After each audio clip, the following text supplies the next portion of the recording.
talk briefly about Professor Pankaj Jain, who's an internationally recognized academic leader in sustainability, Jain studies, film studies, and diaspora studies. He's the head of the Department of Humanities and Languages and the chair of the India Center at Flame University. Earlier, he was the founding co-chair of India Initiative Group, an associate professor in the departments of philosophy and religion and anthropology at the University of North Texas, a Tier 1 American university. He holds a PhD from the University of Iowa and MA from Columbia University, both in religious studies. His BE was in computer science from Karnataka University in India. Professor Jain has over 25 years of work experience in academia and industry. He's currently working on his 4th monograph, Modern Jainism, Nonviolence in the 21st Century. His earlier 2 monographs were award-winning, Dharma and Ecology of Hindu Communities, Sustenance and Sustainability, and Science and Socio-Religious Revolution in India, Moving the Mountains. His articles have appeared in several academic journals and the Huffington Post, Washington Post, Economic Times, Times of India, Speaking Tree, and Pathos.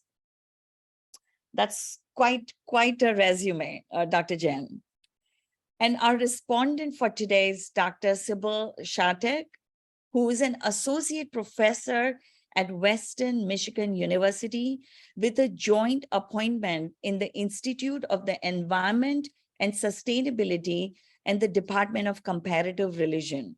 She has a PhD and MS in Natural Resources and Environment from the University of Michigan, as well as an MA in Religious Studies from the University of California, Santa Barbara.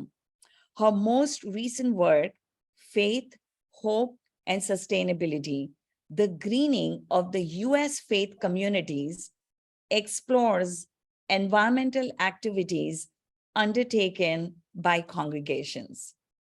You guys are both brilliant. We're just absolutely honored to have you both be part of our conversation today. And now I'm going to hand over the floor to Professor Jain.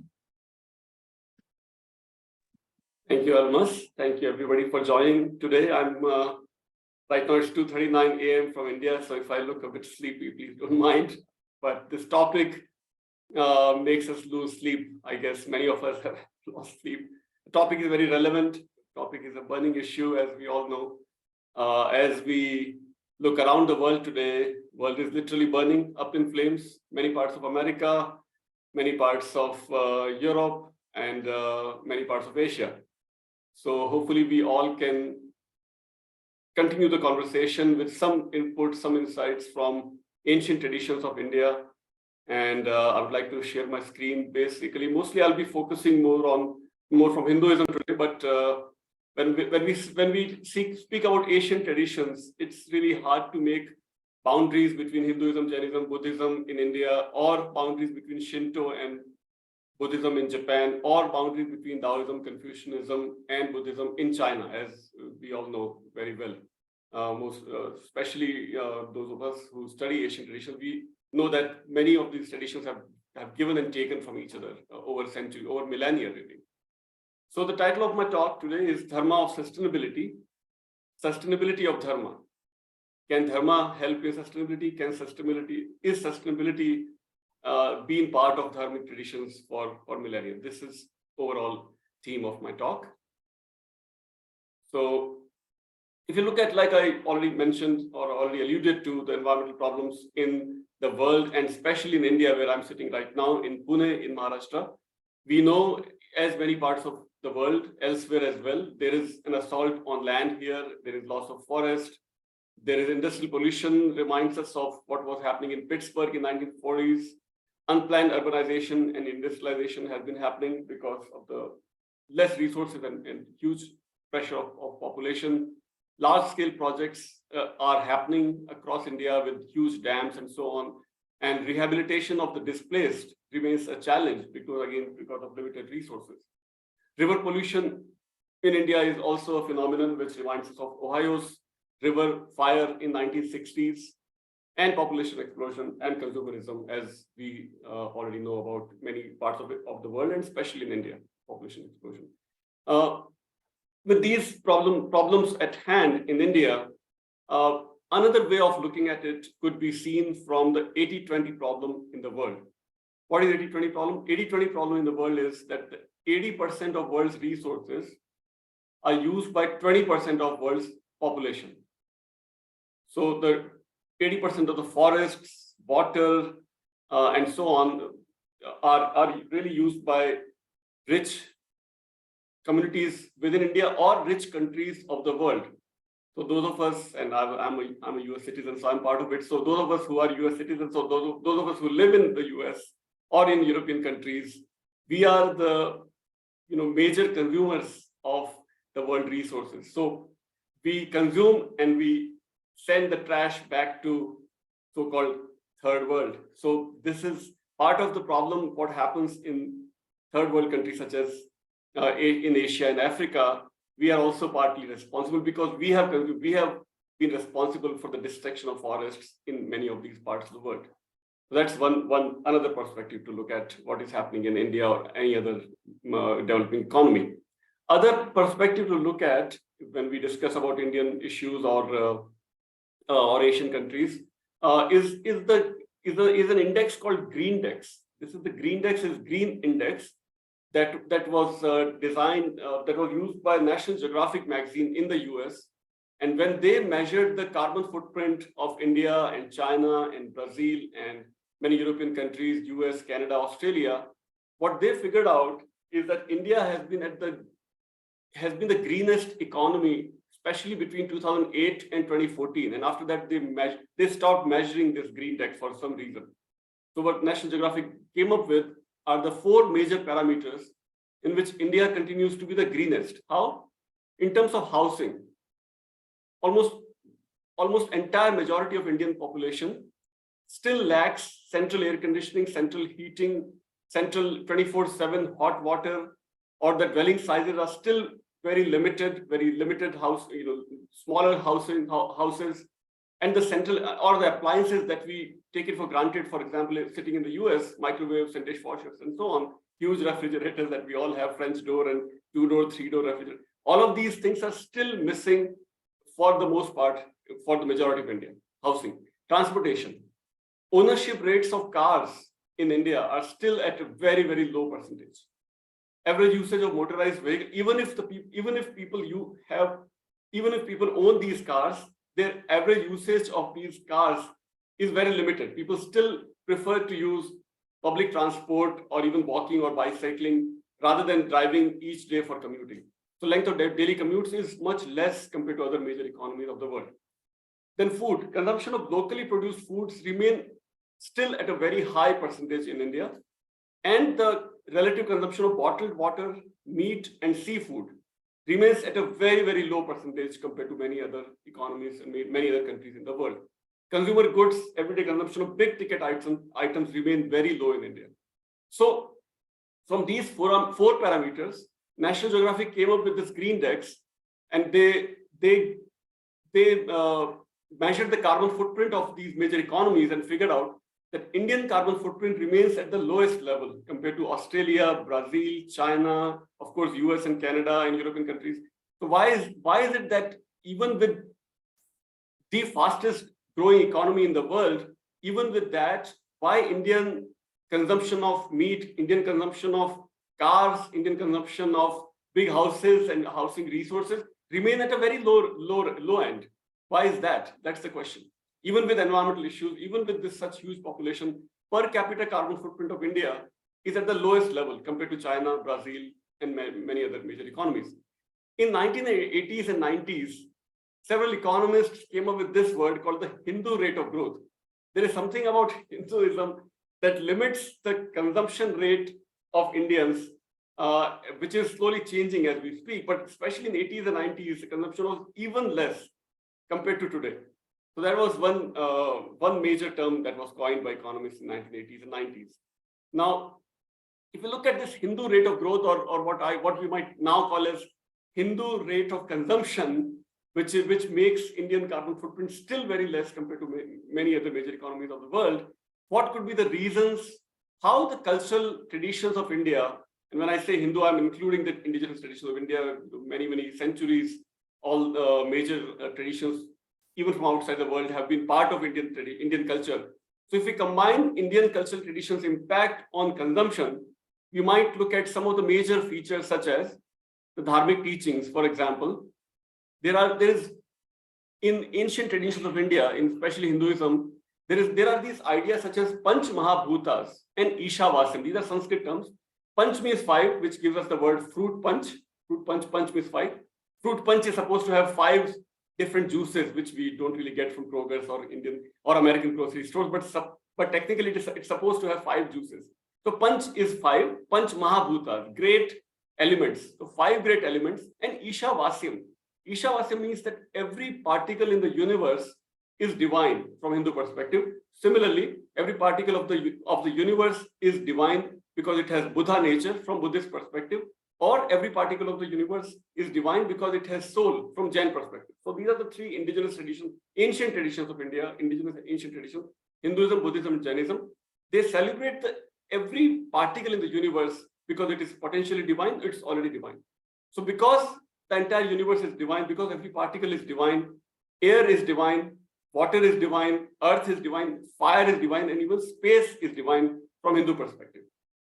And from Jain perspective, all of these great elements have soul. They're all alive. Even fire is alive, air is alive, water is alive, earth is alive, and so on. So because of this existence of soul in these elements from Jain perspective, or Buddha nature from Buddhist perspective, or because they're inherently divine from Hindu perspective, Hindus or Indians in general have no really issue, no problem in revering these resources from millennia. So you go to many rivers in India, even today, any part of India, north, south, east, west, you'll see millions of Indians taking the so-called holy dip in these waters, because water itself is divine. So that inherent connection to natural elements is very easy for Indians to make and to celebrate and to revere natural forces.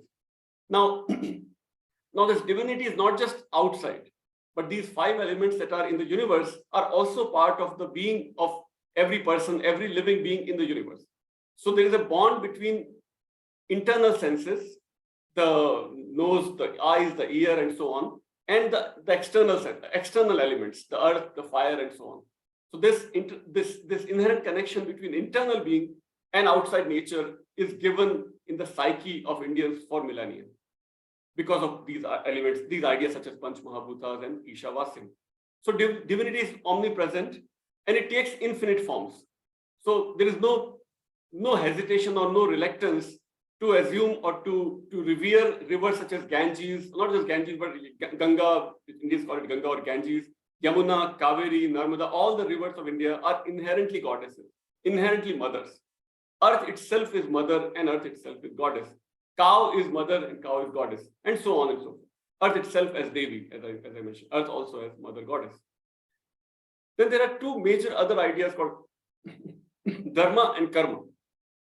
Now, dharma is also a comprehensive term which includes meanings such as duty, virtue, and efforts to protect ecosystems. So here I have a picture from Bishnoi women. Bishnoi is a community on the border of India and Pakistan, in the great Indian desert called the Thar Desert, where Bishnoi women are commonly known to nurture their own children, their own babies, but also babies of blackbucks and deer. So this is an award-winning picture where you see the demonstration, that manifestation of love and care for animals as well as their own babies. So efforts to protect ecosystems. So Bishnois have been at the forefront of saving flora and fauna of the fragile ecosystem in the desert of Rajasthan. Now, Rajasthan is a border state between India and Pakistan, as I mentioned. So that desert of India is the most richly populated desert in the world. It has highest percentage of flora and fauna despite extremely harsh conditions of the desert. Why does this happen? Because people living there in the desert are completely vegetarian. For example, Bishnois, many Jains, many Hindus living there are also completely vegetarian, and they have been at the forefront of saving their fragile economy, their flora and fauna from poachers and hunters. Every land has poachers and hunters. But when there are people such as Bishnois who will sacrifice their own lives before giving entry to poachers and hunters. So there many examples exist in the long history of Bishnois, where Bishnoi men, women, and children have laid down their own lives. They have been killed as they try to save black bucks, as they try to save deers, as they try to save their trees, and so on, which is what I discuss in my first book as well. So because of people like Bishnois. So because of dharma as part of their cultural traditions. Then the other major idea is karma, which can be translated as eco-impact. Karma, as we know, it has been now part of English vocabulary as well. So we know that what we dump it into river, we will be bound to drink it. If you dump it, you drink it. That's the cycle there in my second image down below. So karma is this cyclical connection between our actions and consequences. So interconnection between actions and consequences. Dharma and karma. And the next two major key terms, if I can introduce, are the tantra and yoga. Now, yoga also is now major American practice. Also, every health center that we go, YMCA or Texas Fitness that we have in Dallas, there are yoga classes. Invariable, there are yoga classes. But that yoga classes are not just postures or not just for physical beauty or fitness, but tantra and yoga also celebrate the body and earth connection that I alluded to in my first slide, the Panch Mahabhutas. So to merge with universal consciousness, to merge with the super soul, so to speak, or Brahman, the Indian term or the Hindu term, Brahman, to celebrate the interconnection, people have been practicing tantric and yogic traditions for millennia in India. Yoga itself means to yoke, to join, and the joining is of individual soul with the cosmic soul, the Brahman. So that again, the interconnection is to be celebrated. Tantra also celebrates the universal divine energy. And as a prerequisite of practicing tantra and yoga, especially yoga, there are specific rules laid down, which are yamas and niyamas. And within yamas, YAMA is the term. Yama means self-discipline. And within self-discipline, the first major step is ahimsa, which means non-violence. And non-violence starts with vegetarianism for millions of Indians across millennia. For millennia, especially last 2,600 years, especially after Buddha and Mahavira came to India, in North India, they really emphasized on vegetarianism. So vegetarianism, in a way, can be seen as a prerequisite before starting yoga. Yoga is not just, with yoga mat and you start doing postures. That's not really yoga. Yoga means first step is to become vegetarian, to become non-violent. And when non-violence enters our lifestyles, the carbon footprint automatically goes down, because now we know from many dozens of scientific researches by United Nations, many news reports are now filled with information such as red meat consumption is one of the biggest reasons for climate change. Red meat consumption is one of the biggest reasons for rainforest destruction. Red meat consumption is one of the biggest reasons for world hunger. Red meat consumption is one of the biggest reasons for water scarcity. Now, this red meat is what we get from beef. And that beef is grown in various so-called farms across North America and Europe, but the food for those cattle comes from the destruction of rainforest in places such as Brazil. And we lose the rainforest, we are losing the lungs of our planet. So this is how interlinked the natural flora and fauna is with our addiction for beef. So that is what is to be stopped if we really are serious about yoga, if we are really serious about climate change issues and so on. So that is what is the prerequisite for yoga. Now the other next two terms, if I may introduce, ahimsa, which I already alluded to. Ahimsa means non-violence. Sannyasa means asceticism or monasticism. And ahimsa can be seen as the greatest dharma for ecology. As I mentioned, if we stop violence, we are stopping we are not just ensuring the health of our planet, we are also ensuring health of our own bodies and minds, because we know now that red meat is one of the biggest reasons for many health issues related to heart and lungs and many other parts of our body. Ahimsa is to the earth improves one's karma, because less violent actions means less violent consequences, because it always haunts us back, actions and consequences. And then sannyasa means asceticism or renunciation, includes fasting. It means limited consumption. It means renunciation of unwanted needs. right? And so those have been also part of the Indian traditions for millennia. In Jainism, specifically, asceticism means also to speak less, because if we speak less, we will do less violence. More speaking means more violence. More speaking means more mental karma, vocal karma, verbal karma, and of course, and then which leads to physical karma. So many subsects in Jainism, they literally cover their mouth just to be conscious of what they are speaking, just to limit their voice output and accidental ingestion of microbes while speaking. So it goes to that extreme of that ultimate consciousness for violence, for non-violence and renunciation. Other major tradition of India and across the world, this is not just limited to India, but across the world, we know that sacred groves have been seen as major hotspots of biodiversity. Across Asia, across Africa, and even North America, South America, there are forest fragments that are communally protected because those are sacred to the indigenous communities across Americas, across Europe, across Africa, and of course, across Asia as well. So here in this map, you see sacred groves spread across India that are still protected by the indigenous communities, and because they are all sacred forests, their religious connotations, and hunting and logging is prohibited in them.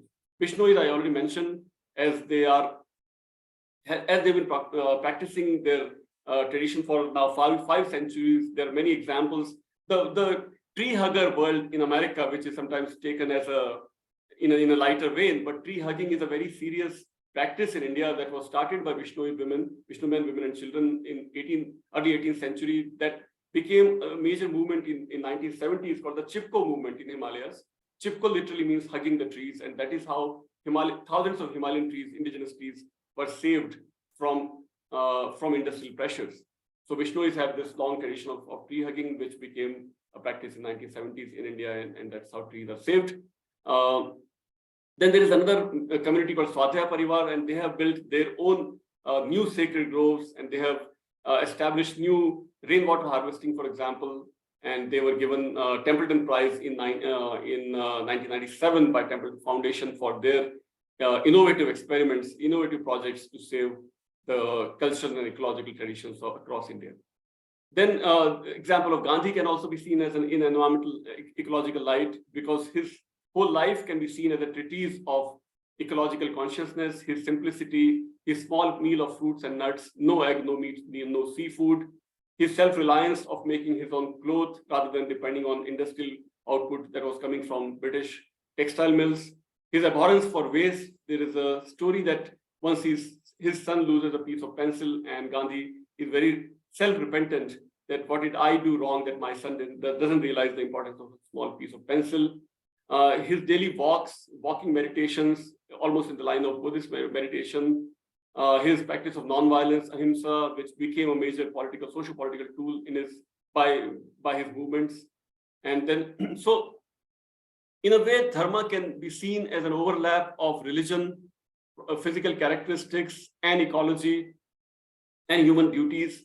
Pramod Parajuli from Nepal, a scholar from Nepal, currently in US, he has come up with this term that dharma can be seen as an overlap or intersection of supernatural realm, human realm, and natural realm. As an intersection of all these three realms, there are these dharmic teachings that can connect human ethics with ecological awareness, the human ethics with inherent connection with ecology, that can probably be really helpful to save our fragile ecology across the world. So what Professor Anne Gold found from Syracuse University in her research in India is that human behaviors are irrevocably interwoven with the natural environment's condition. The deterioration of one implies and involves the other. Then we have Marriott and Inden and Appadura and Frederick Smith, and they have also noted that in non-Western traditions, such as in India, the difference between mind and body, or culture and nature, is of degree rather than of kind. It's a continuum spectrum between mind and body, culture and nature. One impacts the other, and vice versa.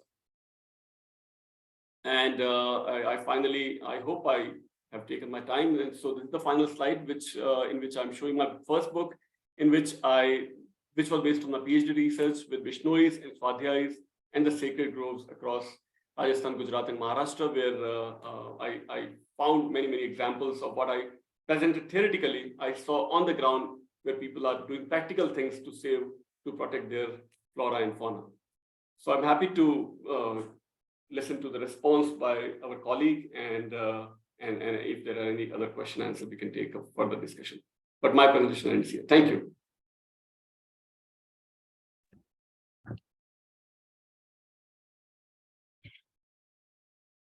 Thank you for this wonderful presentation. One of the things that I was so struck by when you began by pointing out the difference in the resource use between India and the United States is years ago, I remember reading Ramachandra Guha, who's done so much beautiful work on environmentalism in India. And one of the comments he made was that environmentalism in India is very different from the United States, because the mainstream American environmental movement began with efforts to preserve wilderness. And he commented that in India it was very different, because there was an environmental justice component that always ran through environmentalism, that it was so much about communities who were losing access to their traditional environmental resources and having changes in the conditions in which they were living. And now we can add another layer to that, recognizing that environmentalism in India is also about an injustice between the global north and the global south, and how the actions of the industrialized northern countries have created conditions that are so difficult for people in the global south. So another thought I had as I was listening to, some years ago, Vasudha Narayanan made the observation that American scholars have a tendency to focus on abstract religious philosophies when looking for the foundations for a creation care ethic. They tend to look at theories about God, theories about human souls. And because of that, they so often theorized when they looked at Hindu teachings that the most important teachings would be those that talked about Brahman or the divine in nature, and that would then inspire Hindus to preserve nature. But she argued that actually the Dharma texts were the most important, that was where you found the teachings about how to live in the world and how to interact with nature. And she pointed out there are those wonderful passages that describe the regulations about protecting trees and the punishments for people who cut down trees for no reason. And particularly the value of the mango tree gets a great deal of attention in those scriptures, I know. And also there's so many teachings about the care for animals. So it was wonderful to see those themes running through your work, because you managed to bring those two together so beautifully to talk about how the philosophical teachings about the presence of divinity in nature connect with the teachings about dharma, about moral behavior, so that both of those together can inform Hindu responses to modern environmental crises. You gave examples that were so helpful for understanding how those ideas might play out in regular life, like the idea of ahimsa, nonviolence, leading to vegetarianism. And, it's wonderful. It had never really occurred to me that would immediately lead to the Hindu food system not contributing to climate change in the same way that the American food system does, since depending on how we measure it, cows either cause 15% of greenhouse gases or 50% if you add the land use change of cutting down trees to create pasture land. So it's a wonderful example of how an environmental ethic can create a behavioral pattern that then will help to mitigate modern dietary practices in good ways.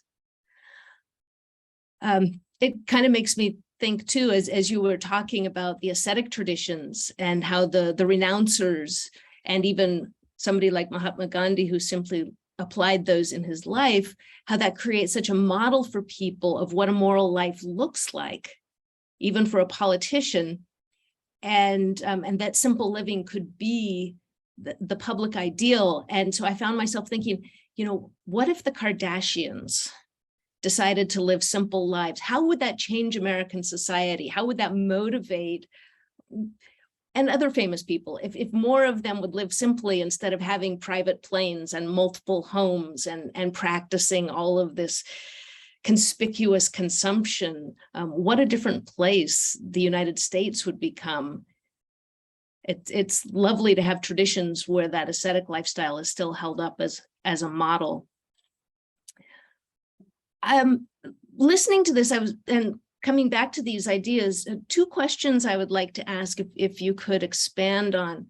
One, could you talk more about environmental justice in India and how Hindu eco-dharma ethics might address the difficulties of some of the indigenous communities, the tribal communities, or the rural communities, or the people who are living in difficult circumstances in terms of access to resources. I know there's been a lot of competition over fisheries and forest resources. So that would be one question, to speak more about how environmental justice is being addressed in India. And second, I remember that Veerbhadra Mishra, the priest who worked so hard to protect the Ganges River, one of the comments he made, that he was really worried that because of things like the pollution in the river, that Hindus, instead of going to the river to do puja and worship, they would stay home and use bottled water. And they would use the murti, the icon, at home instead of going to the river. And that if they stopped going to the river, if they stopped going to those sacred places and having that direct interaction with the divine through nature, that it would really undermine the efforts to preserve the environment and to clean up the environment in India. So I wondered if you could also speak a little more about those everyday rituals, not just the big pilgrimages, but the everyday rituals through which people engage with the environment regularly, and how are people still doing that as much? Are there changes in the behavior because of industrialization and pollution and urbanization? So those two questions, I would be wonderful if you could address those. Sure, and Elmas can keep track of time if I go over time. Yeah, let me, I guess, start with the second question. I think really interesting question. So I've been teaching these topics in the US for more than a decade, and now in India. So I have a comparative perspective of how my students, more than less than half of my age, and how they are responding to what I present in the class, right? So what I see in India, I'm really, I guess, surprised, is that people like less than half of my age are doing things ritually, spiritually, religiously, much more than what I practice. So they are fasting, as there was a major fasting festival in Jainism just 2 weeks back. And kids are fasting for more than a week. Kids born in 21st century. I'm just awestruck that, what I stopped, I guess, born in 70s, 80s, 90s, that generation, and now kids who are born in 80s. So what I'm saying is that people still are sticking on to their tradition, as at least what I see anecdotally in my classroom. Also, I've been also traveling widely in India, using my time in India. So wherever I've been, people are just thronging to take that, proverbial holy dip in all these holy rivers, sacred rivers. That's not stopping at all. So there is tremendous, now more and more demonstration of their faith with social media. Everybody wants to take a selfie while doing a ritual to the mother goddess of river, of Ganges, or Kaveri, or Narmada, or so on. So it's only increasing with social media. Only, I guess, major challenge remains is what bad habits that Indians and other people across Asia or Africa, what bad habits we learn from countries such as the Western countries, the plastic that has entered through the West and really, really damaging India and many, many other parts of the world. So Indian government, for their part, and many states have already banned single-usage plastic across India. But to implement that remains a challenge. So people are trying to come up with alternatives to plastic, but it's a challenge when we are talking about 130 million people, 1.3, almost 1.4 billion people, so more than 4 times the population of the US, using less than 4 times the resources that the US has, less than 4 times the land, less than 4 times the water, more than 4 times the population. Just mind-blowing scale. So how do we enforce self-discipline of not using plastic, for example? If that, and not using, for example, chemical colors that are made of chemical. So for example, there are many, many rituals that millions of Indians are still doing of immersing their murtis, that is images or icons of their deities such as Ganesha, the elephant god, and so on, or Durga goddess, and so on. And so after 7 days or 8 days or 9 days, they immerse them in the sacred rivers, these icons or images. But if they are made of chemicals, that is really harmful to the ecology, fragile ecology of the river. So how to ensure that their colors that are used or materials that are used for these statues, these images, are not from chemicals? So that has to come from self-discipline. But the problem is that chemicals are cheaper than organic colors. So those things are we are seeing. Hopefully, the transformation will happen at much faster pace. And now that the government is also involved and very serious about saving these pilgrimage sites, the people and government, if they can really work together and keep their acts together, they can save it. That would be my first response. Second, respond to your second question. First response, the tribal people, yeah. So I think many times what happens is that we, I think, who are non-tribals, end up, I think, judging what tribals want for their lands, right? I think even so, there was an example, recent example I heard that there are almost no economic opportunity, very less economic opportunities in tribal lands. So one of the Indian government leaders decided that they will start at least a dairy processing center, milk processing centers in one of the tribal villages. So there was some resistance from environmental groups, but tribal people themselves wanted that opportunity to come to their place so that they can also have access to better economic opportunities. So as the inauguration day came, people were taking selfies with this dairy processing center, tribal people taking selfies from their cell phones. So what I'm saying is that even everybody in India and probably across the world is preferring to have more and more economic opportunities. But when there is a tension between, let's say, a river has all these extra water, and if there is a dam to be built, how high the dam should go, how many lands or how many hectares of land should be submerged to save this water. But this was an ongoing tension between the tribal people on one side and the urban or town people on the other side. But in the end, what we see across Gujarat, Maharashtra, Madhya Pradesh, and Rajasthan, the northwestern, central western states of India, is that because of more water and more dams and more electricity, that hydroelectric plants that are generated across these lands, more electricity and more drinking water has reached faraway lands, the lands which were desert for millennia, which had no access to drinking water, now have drinking water because of these big dams. So there are these pros and cons, and there's a trade-off. Do we provide drinking water and electricity to faraway lands, to faraway regions, the desert regions that have no access to electricity or drinking water, or we save the thousands of hectares of land that will be submerged by these big dams? That is the ongoing tension. So both sides can be justified, and both sides have to balance and really take care of each other. Now, because of the, again, heavy pressure of the population, there is an ongoing tussle between which party gets which resources, and that tussle goes on. I think this healthy tussle will ensure more democratic participation, more democratic utilization of these resources. So I think people are very much aware of these tensions in India, government people and NGOs and common people. I think the more onus is on urban people like us. Those of us who can switch off their lights would help the tribal people, would help everybody. Those of us who can switch to electric vehicles would help tribal people across the world, indigenous people across the world. Those of us who can cut down their red meat consumption will help indigenous people across the world. I think onus is on us rather than finding tension between the government and the tribal people. That would be my response to the first question. Thank you. I want to thank both Dr. Jain and Dr. Shattuck for this brief conversation. And now I want to invite those who have joined us by Zoom to direct your questions to Dr. Jain and to Dr. Shattuck based on their presentations. And the way I'd like you to ask you to do it is in the chat, so that if you'll type your questions in the chat, then I'll do some moderating of questions so we don't have a lot of duplication and that sort of thing.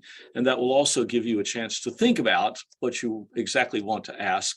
I'll remind everybody, as I do at these sessions, that a question is a single sentence followed by an interrogative symbol called a question mark. And that if we can restrict ourselves to questions, then we can move on from there. I'm gonna get a lead off here, since I don't see a question just yet in the chat, although I expect one is coming. And if it's too big a question, you can help me out. One of the things that arose in your presentation, Dr. Jain, and certainly in your exchange just now, is the difference between the individual actions that can be taken and the morality that gauges these individual actions, and the reality that there are larger scale structures. And so, Dr. Jain, you mentioned that democracy is an issue here because it is within the democratic framework that you address structural issues, not within the individual moral framework, or particularly well. Individuals can't correct the structural problems. So one of the questions that I have then is, how do we move from personal morality that has to do with understanding one's karma and the dharma here meaning something like the truth about reality, but also the laws that govern the karmic universe. How do we move from this and from ideas like ahisma to political ideas that begin to govern the laws that govern the structures? If that makes sense, and I'd be happy to hear you both speak to that a little bit. I know it's a big question. Yeah, I can try a little bit. I think Dr.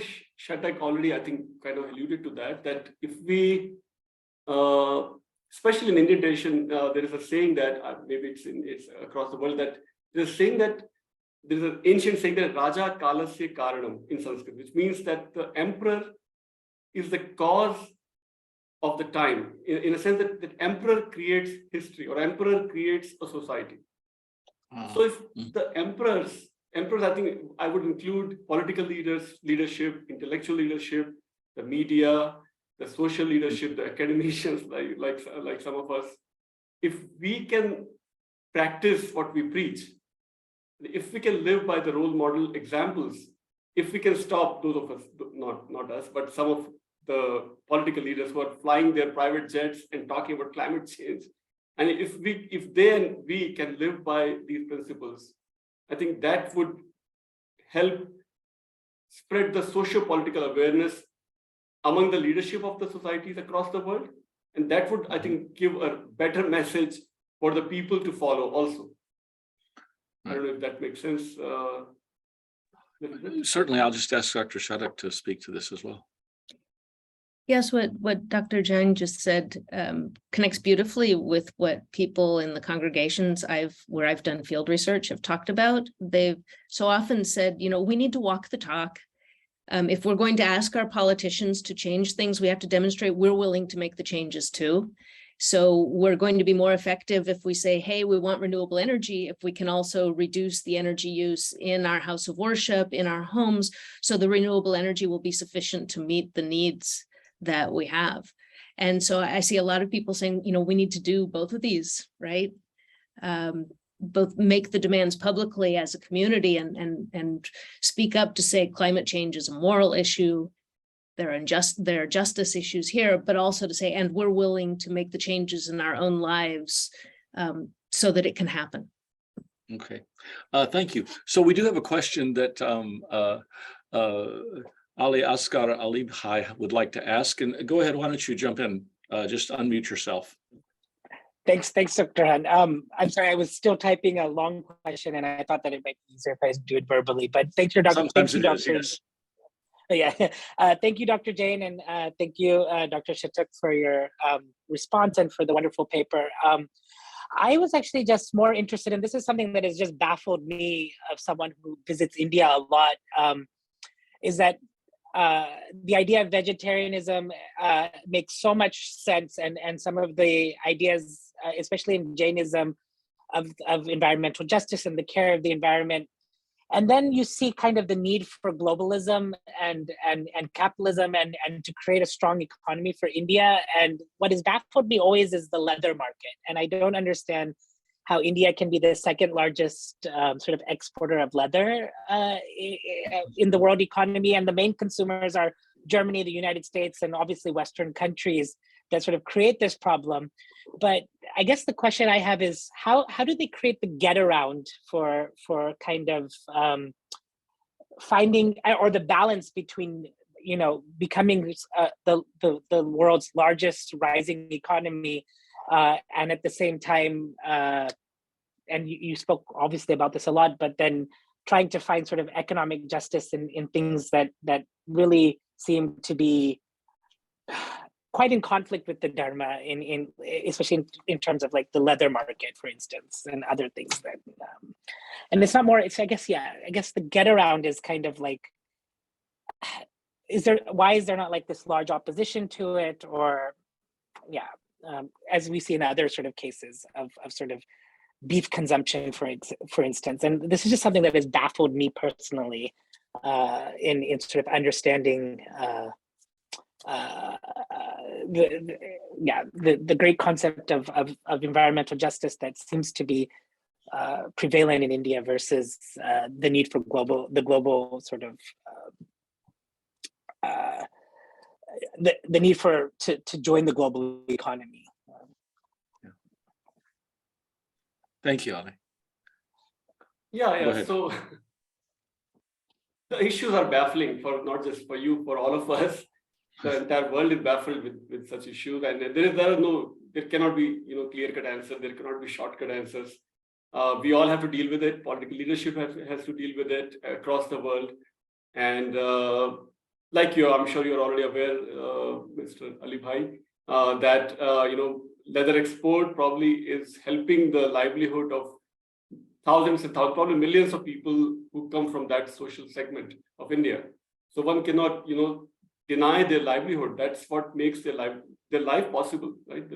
That kind of work. So again, this is a question of balance between their needs, their livelihoods, with the dharmic emphasis on vegetarianism. So it has to be balanced. Probably alternative means of livelihood can be found out over decades. It's not a, you know, overnight solution. It cannot be overnight solution, and so on. But the awareness must spread, and it's already spreading, I think, across the world. And I was just listening to one podcast just this morning, in fact, my morning in India, in which 3 scholars have comparatively studied the meat consumption in China, Vietnam, and India. And they are baffled that how come Indian meat consumption remains at the lowest level, even as India is the fastest growing economy, unlike Vietnam or China, where beef consumption is rapidly growing. So India is, I think, trying to stick to its traditions of no beef consumption. You know, in India, as we all know, probably already, that, you know, McDonald's cannot sell beef sandwich or beef burger. It has to replace beef with chicken at least, or vegetarian patty. So those things are happening, which is, I think, I guess, a balance between the traditional ideas of dharma or vegetarianism and providing economical livelihood of people such as who are working for McDonald's, for example. So these are the, I think, ongoing dialogues happening within India, as, you know, balancing between tradition and modernity, right? And that would be my response to, I think, your question. Okay. Thank you. I think your last example is very interesting, in the sense that we can see that modern fast food restaurants can be all vegetarian. I was a little bit shocked when I was in Vienna this summer that in the what used to be the main train station, but is now all over, is a Burger King that sells no beef or meat at all. It's all vegetarian burgers, and they seem to be doing quite well, because Austrians also, although it's a it's a country built on meat consumption, especially pork, are very concerned about the environment. And they're a limited country in what they have environmentally as well. One of the things that's been pointed out is that that India is associated with Hinduism as a majority religion. There are also Jains and Buddhists, and also Muslims. And I'd be particularly interested, Dr. Jain, as you are now in India, about the interaction of Hindu ethics in these particular realms and those of Muslims as sharers in this society. I know sometimes it's a conflictive sharing, but nonetheless there. And we could add Sikhs as well. Yes. I think since Islam and Zoroastrianism and Christianity and Judaism, Judaism has been part of India for more than almost 2,000 years. Christianity has been part of India for more than 1,500 years from many accounts. Zoroastrianism has been part of India for 6, 7 centuries. Islam has been part of India for almost 1,000 years. And at least in my observation, the Indian versions of the tradition of these 4 traditions are, I think, quite different from how they were practiced in their own land of origin. Zoroastrianism is thriving in India. The biggest business empire in India is the Zoroastrian empire, Tatas. Islam in India is still pretty different from Islam in other parts of the world. And Jews in India, when they arrived back in Israel, were extremely nostalgic and proud of their tradition and their community, that the protection that they received in India, no persecution, no discrimination. They were really happy for 2,000 years in India, Jews and Christians.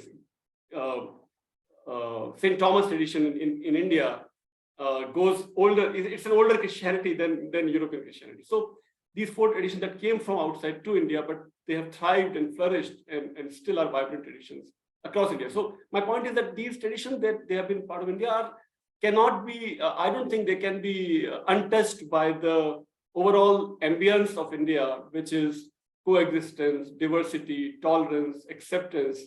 That is part of all the traditions of India, I would venture out to say, because many communities, especially for example, in Islam, in Delhi, for example, Nizamuddin Auliya coexist with a rival Islamic sect right next to each other, which would have been impossible outside India. This has been noted by BBC correspondent Mark Tully, that the coexistence and tolerance within Islam of different subsects in India is remarkable compared to other lands, where, for example, Saudi and Iran are extremely antagonistic because one is Shia and one is Sunni majority countries, for example. So these tolerance and acceptance ideas are part of overall Indian milieu, and these all communities are in some ways practicing that. That would be my response to Almas's question. Coming to Richard's question, because many areas of India are developing infrastructure, is there greater emphasis on using sustainable technologies, or is India developing more fossil fuel-based infrastructure technologies? Yeah. So Richard, that's also an ongoing debate in India. India did commit to completely go net zero by 2070, like many other countries have already signed up for that. So India set itself a target of more than 40% of India's energy needs must come from renewable sources. The target was set for 2030, but India already achieved its target 8 years in advance. So already India's overall energy needs is coming from more than 40% of its needs are coming from renewable energy, that is solar and wind and so on. And so that percentage is almost equal to American percentage, which is good news that both US and India and many European countries, UK also, more than 40% of our energy of our countries are coming from renewable.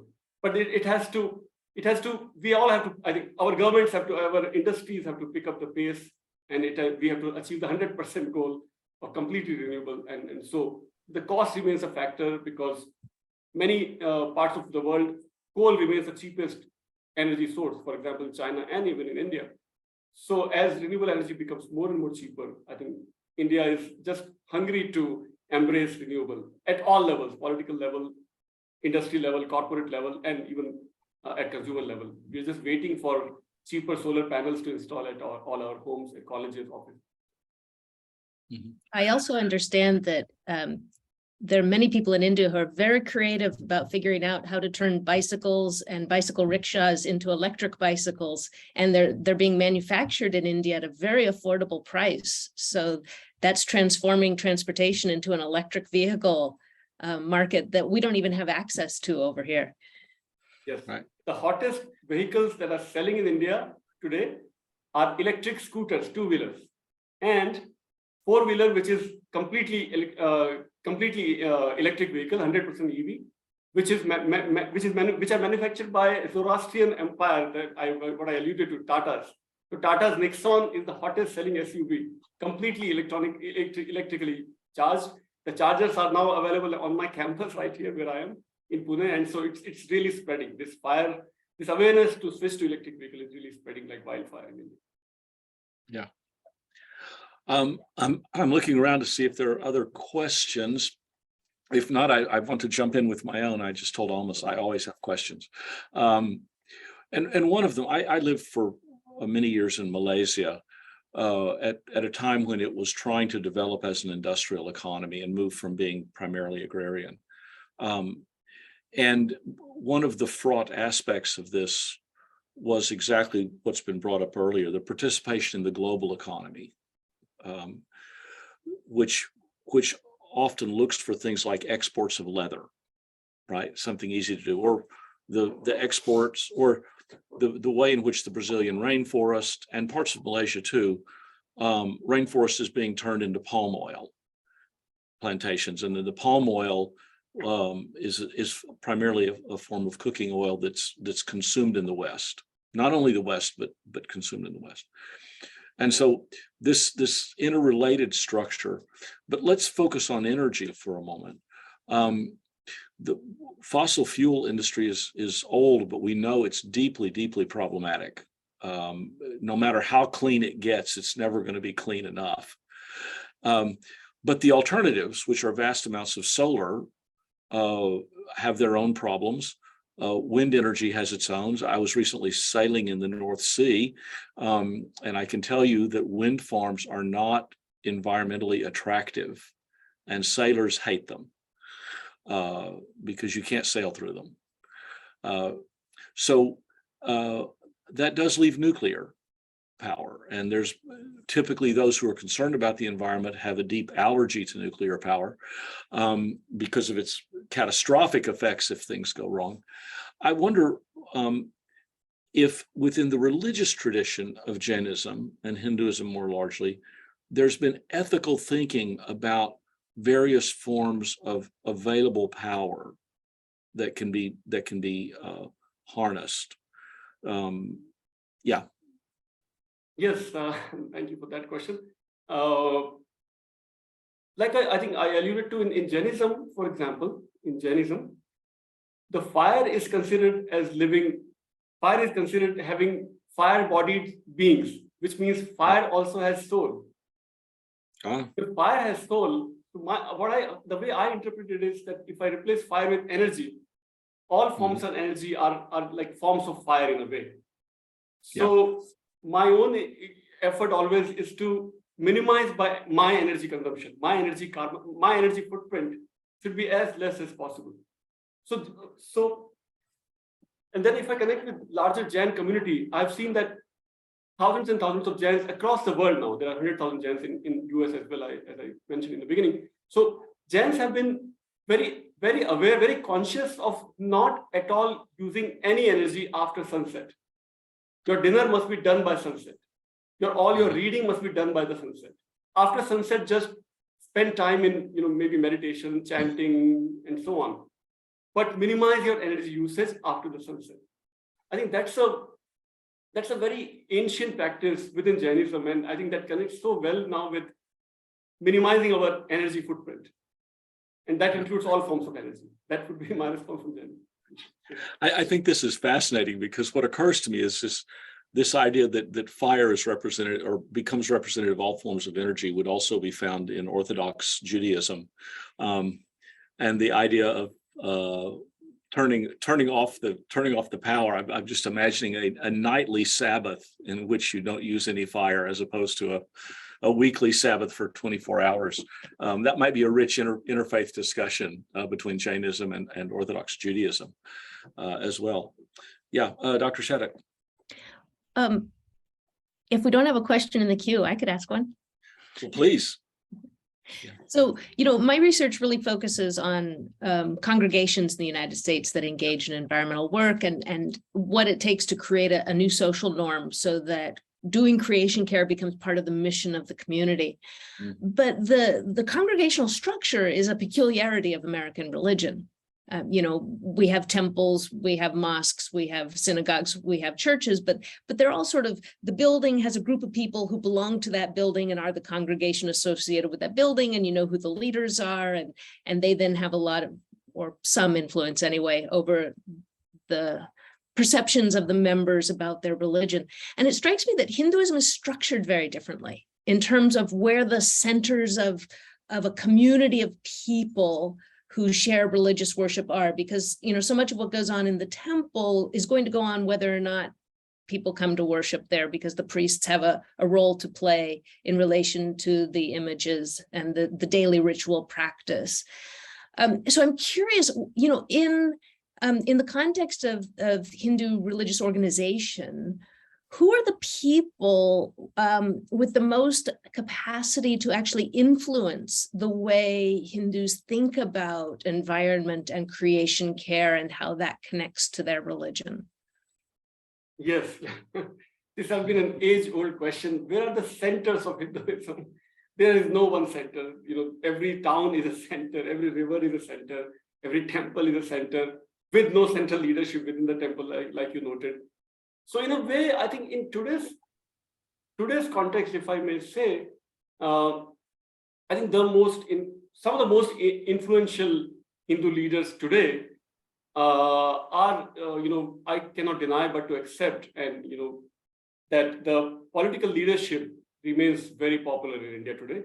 Prime Minister Modi, Narendra Modi, is one of the most popular leaders across the Hindu world. Wherever he goes to Denmark, Poland, Germany, UK, Canada, US, wherever he goes, hundreds of thousands of Indians are just waiting to embrace him, waiting to touch him, waiting to welcome him, waiting to sing his glory. They have put their entire faith in this one leader called Narendra Modi, who keeps winning every election. I know that intellectuals, many parts of the world don't like him, but Hindus are in love with him. This is the longest love affair with any political leadership after Gandhi. After Mahatma Gandhi, one leader that Hindus have loved, probably Gandhi and Nehru, if I can probably say, include him also. Gandhi, Nehru, and Narendra Modi. Just people across the world, across the Indian diaspora, in US, wherever he goes. So whatever he does can have a long impact. But his life is now so well known across the Indian diaspora that almost everybody knows that there are the 9 days of fasting, 9 days of goddess worshipping are going on across the Hindu world. So Prime Minister Modi, everybody knows in India and across Indian diaspora that he is on a fast. He's probably having only lemon juice, lime juice, and some water for 9 days. So that renunciation, asceticism, monasticism, we can see some glimpses in his life. And wherever he goes, he makes sure to talk about tribal cultures. So when the time came to choose the next Indian president, so Indian president is like symbolic of the Queen in the UK, is like symbolic power center. So in India's president, he made sure that a tribal woman is made the president of India. So he's great on delivering these symbolic messages. When it comes to environment, he would be first to say, at least note in his speeches, that we want to switch to renewable energy. We want to save our rivers. And he connects with culture, that because rivers are sacred to us, rivers are goddesses to us. India is like a goddess to us, or land, earth, Mother Earth is like a goddess to us. So he connects these messages with, so when it came to announce for single-use plastic ban across India, he would be the first to say that we revere our planet, we revere our Mother Earth. So we must stop using plastic. So he's one of the most influential leaders. I can't deny, and nobody can deny really. It is, we like him or not, but he remains the most popular. Second or third major influential leaders today are Sri Ravi Shankar and Sadhguru Jaggi Vasudev. These are the two spiritual leaders who don't really use the Hindu word so much, but their teaching, their preaching, their messages are all built on the Hindu practices of pranayama, meditation, yoga, and so on. They also travel across the world, and they are also extreme. They also talk about environmental resources, and they also try to incorporate as much as possible in their messages to connect cultural traditions with environmental traditions. But of course, like all spiritual gurus, they are also marred with controversies. Like all leadership, there are some controversies also sticking to their work. But these are the three figures, and they do make allusions to environmental resources across the world. That would be Thank you. Thank you very much. Do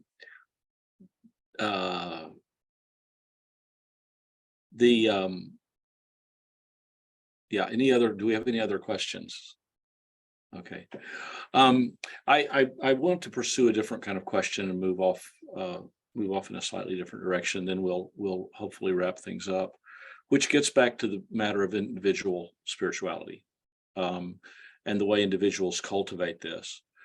I wonder, and this is where your work, Dr. Jain and Dr. Shattuck, cross over,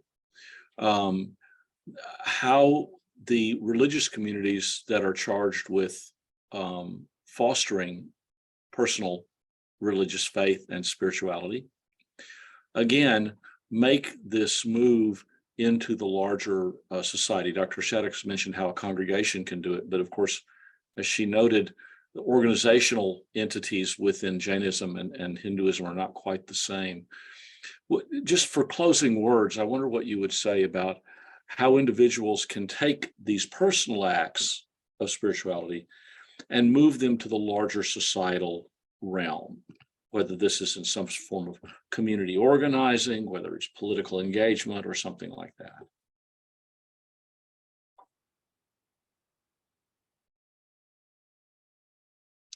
I'm sorry, you need to turn off your mute, Dr. Jain. I'm sorry, I thought Dr. Shattuck wants to respond to this. Either way. I'm not sure I have a good answer to that. But one of the things that's been so impressive to me about specific issues that have periodically come up in India, I'm thinking of, when international trawlers were decimating the fisheries off the coast of Kerala, and the fishers protested for 10 years. Right, they never gave up. They did sit-ins, and they went to Delhi, and they made their voices heard, and they said, this can't go on, this destruction of the environment that is the basis for our lives. And I remember another case in India where Coca-Cola was dumping waste from its factory on the fields and contaminating the fields.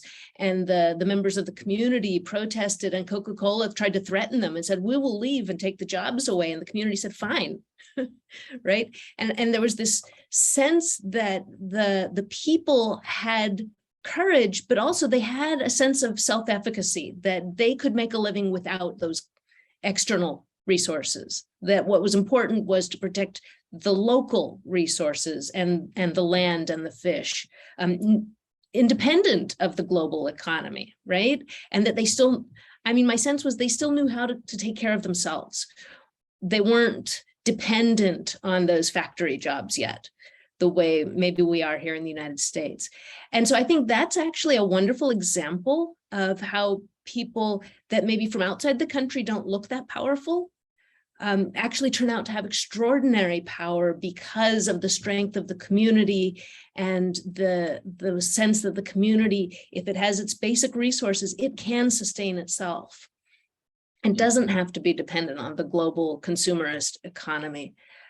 So I think that's an example of the great strength within the Hindu traditions and the communities of India, but it's also maybe a model for the rest of us to think about in terms of, having the courage to break free of a system that has forced us to be complicit in the long-term destruction of our planet.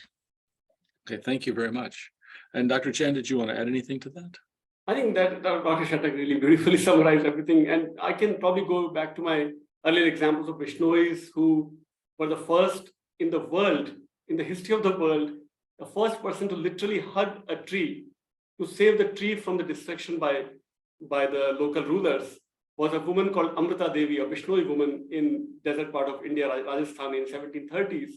And she was killed, and more than 300 people of that community, Vishnoi, were all killed as they were trying to literally hug the tree hugger, the world's first tree huggers.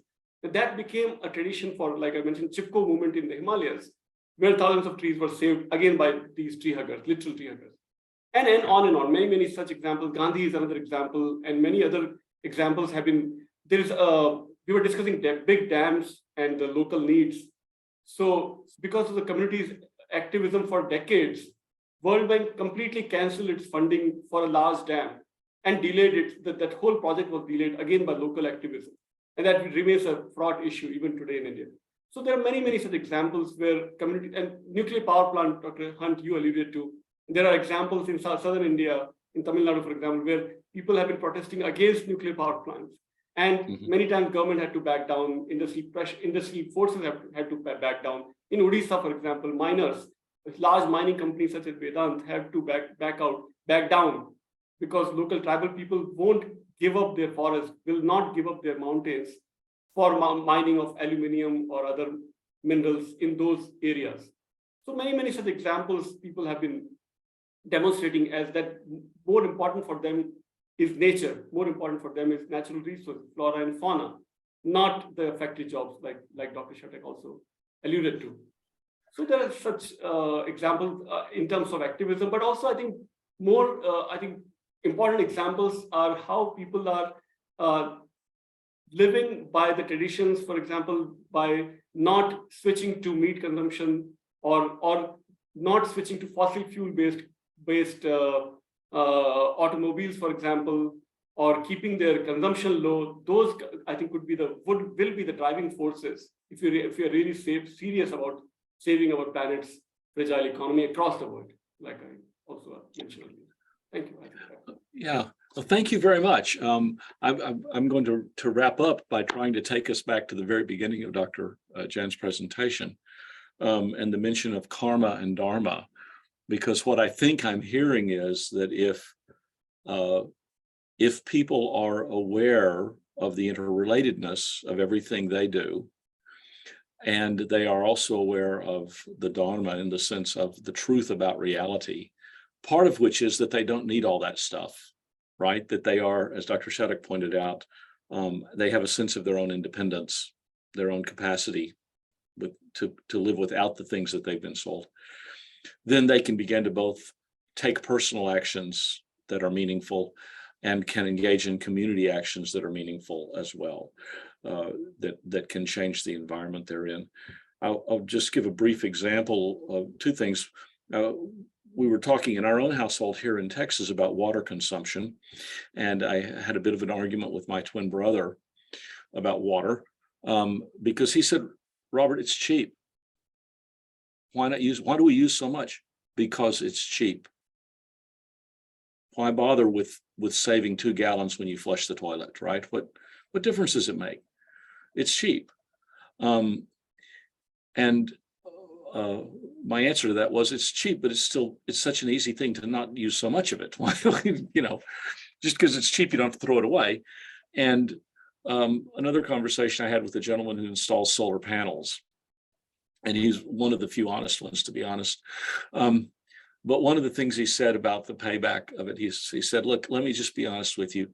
It's not going to pay itself back. The reason to install them is because it's the right thing to do. Sometimes you don't ask the economic question. That's not the moral question." And I think there are communities that can do that. They can step back and say, you know what? It's better to be moral, to live in a karmic universe where we understand the way things work, than it is to always believe that so-called rational economics are going to always lead to the right outcome because they've failed so far. So maybe we can leave it at that. With back to karma and dharma, two fundamental ideas of the teaching that arise out of the Indian subcontinent in Hinduism, Jainism, and Buddhism as well. And I will then turn it over to Annie to close us up. Thank you, Annie. Thank you so much, Robert. I'm Annie Black. I'm the Director of Programs and Volunteers for the Dallas Holocaust and Human Rights Museum. I just want to say thank you so much to Dr. Jain and Dr. Shattuck for sharing their knowledge and expertise on this topic, and to everyone joining us today. I'd also like to give one more thank you to our other partners in the Faiths in Conversation series, the Interfaith Council of Thanksgiving Square and SMU Perkins School of Theology, as well as our co-sponsors, the SMU Office of the Chaplain and Religious Life and the Dallas Institute of Humanities and Cultures. We hope you'll join us for our next session on Buddhism and the ethics of creation care. You can see that slide there. It'll be on Monday, November 14th, right here on Zoom from 4 to 5:30 p.m. with presenter Professor David Loy. I hope you all have a great rest of your evening, and we will see you next time.